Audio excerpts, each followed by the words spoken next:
আজকে আমার আলোচনার বিষয় মাসিকের সময় স্ত্রীর যোনিপাত ছাড়া কোথায় মিলন ঘটিয়ে বীর্যপাত করানো যায়। দেশের এবং প্রবাসের ভাই বোনদের প্রতি সালাম। আসসালামু আলাইকুম। আমি প্রভাষক ডাক্তার রিক্তা পারভিন, হোমিওপ্যাথি এবং আয়ুর্বেদিক চিকিৎসক। অনেক ভাইয়েরা প্রশ্ন করে থাকে যে স্ত্রীর যখন মাসিক হয় তখন স্ত্রীর যোনিপথ ছাড়া আর অন্য কোন বিকল্প পথে মিলন ঘটিয়ে বীর্যপাত করা যায়। এমনকি যে সব মা বোনদের বাচ্চা ডেলিভারি হয়েছে এবং ডেলিভারির পর অনেক সময় দেখা যায় যে ৪০ দিন পর্যন্ত ব্লিডিং হয়। কোনো ক্ষেত্রে ৩ মাসও হয়। তো তখন স্বামীদের প্রশ্ন থাকে যে আমরা এখন স্ত্রীর যোনিপথ ছাড়া কোন অঙ্গে মিলন ঘটিয়ে বীর্যপাত করবে। আসলে এটা খুবই গুরুত্বপূর্ণ একটা বিষয় এবং প্রশ্ন করেছেন। তাই এই বিষয় নিয়ে এখন আলোচনা করব। সাধারণত মেয়েদের পিরিয়ড হয় ২৮ দিন পর।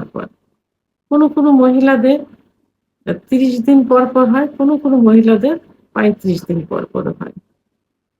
তো এই যে মাসিক যখন হয় তখন ৩ থেকে ৫ দিন সর্বোচ্চ পিরিয়ড থাকে। কোনো ক্ষেত্রে ৭ দিন পর্যন্তও থাকে। তবে ৩ থেকে ৫ দিন পর্যন্ত বেশি থাকে। আর বাকি দিনগুলো কিন্তু ফ্রি থাকে। তো বাকি দিনগুলোতে স্বামী-স্ত্রীর সঙ্গে কিন্তু নিয়মিত আ ফিজিক্যাল সম্পর্ক করা যায়। কোনো মহিলাদের অভিযোগ থাকে তার স্বামীরা আ নিয়মিত সহবাসকে রেগুলার, এমনকি পিরিয়ড হলে বন্ধ দেয় না। তো সেক্ষেত্রে এই যে মাত্র ৩ থেকে ৪ দিন কোনো একটা বিষয় না। এটা ভালোবাসার জন্য, স্ত্রীর জন্য, প্রাকৃতিক নিয়মের জন্য কিন্তু এটা ছাড় দেওয়া যায়।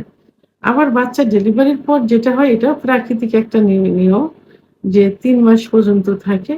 এটা প্রাকৃতিক নিয়ম। সেক্ষেত্রেও আ বাকি বছরগুলোতে যখন সহবাস করা যায় প্রত্যেকটা দিন পিরিয়ড ছাড়া, সেহেতু এ ৩ মাসও কিন্তু একটু ধৈর্য সহকারে আল্লাহর আ নিয়ম অনুযায়ী তার উপর আ আ নিয়ম ফলো করে কিন্তু এটা রাখা যায়। তারপরেও কিছু স্বামী আছেন যারা নিজেকে কন্ট্রোল করতে পারে না। আবার কিছু স্ত্রী ভয় পায় যে তার স্বামীরা অন্য জায়গায় চলে না যায়, পরকীয়ায় লিপ্ত না হয়। তা এই ভয়টা পেয়ে থাকে।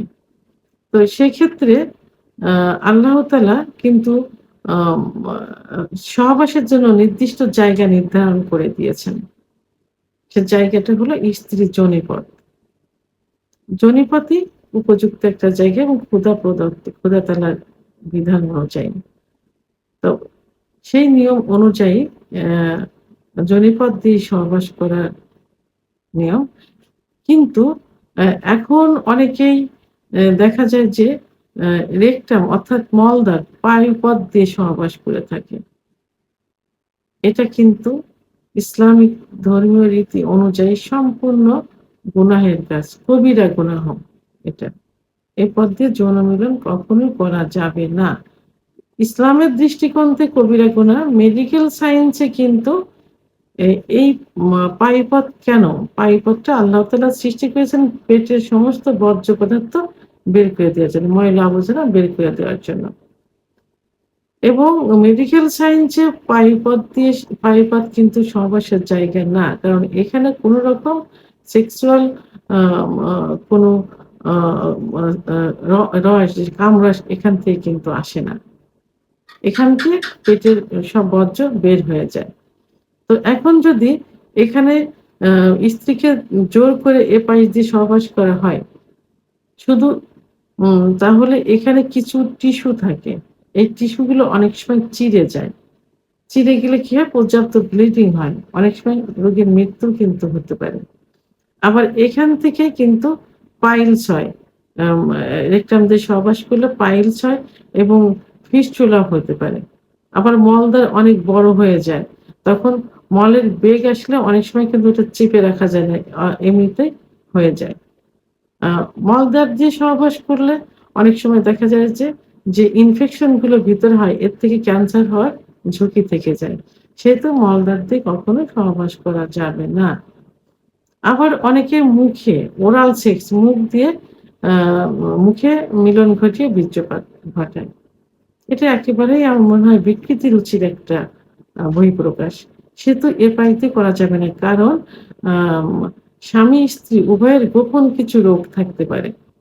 সিফিলিস, গনোরিয়া, আ যে জার্মগুলো ভিতরে থাকে, এইচপিএস যে আইভিএস যে জার্মগুলো থাকে, সেটা কিন্তু আ দেখা গেল স্ত্রীর উম মুখের থেকে নির্গত হলো এবং স্বামীর যে বীর্য দিয়ে বের গেল, তখন এই রোগগুলো কিন্তু হতে পারে। অনেক সময় দেখা যায় যে দাঁতের গোড়ায় ইনফেকশন থাকে।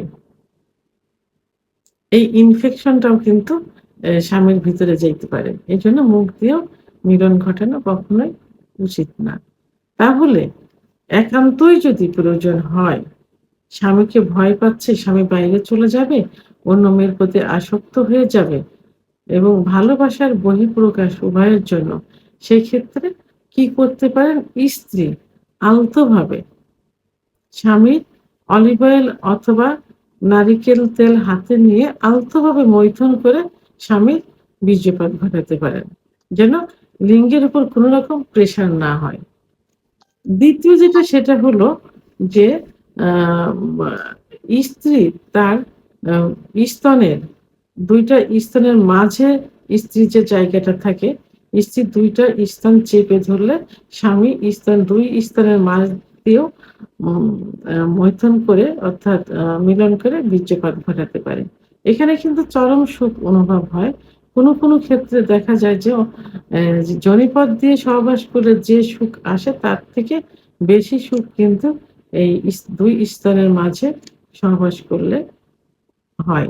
এটা যখন স্ত্রীর পিরিয়ড হবে এবং ভালোবাসার বহিঃপ্রকাশ, স্ত্রী যখন ভয় পাচ্ছে স্বামীকে ধরে রাখতে হবে, সেই ক্ষেত্রে এর ২-১ দিন এটা করা যেতে পারে।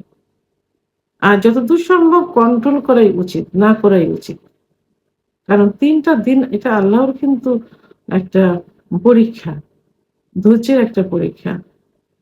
ধর্মের প্রতি শ্রদ্ধা রেখে ধর্মীয় অনুশাসনগুলো মেনে চলে এই ৩ টা দিন ৪ টা দিন স্বামীকে উচিত একটু ধৈর্য ধারণ করা। সেহেতু এবং ক্ষুধা প্রদত্ত বংশ বিস্তারের যে মাধ্যম যৌন মিলন, সে যৌন মিলনের নির্দিষ্ট যে জায়গা সেটা হলো যোনিপাত এবং পুরুষাঙ্গ।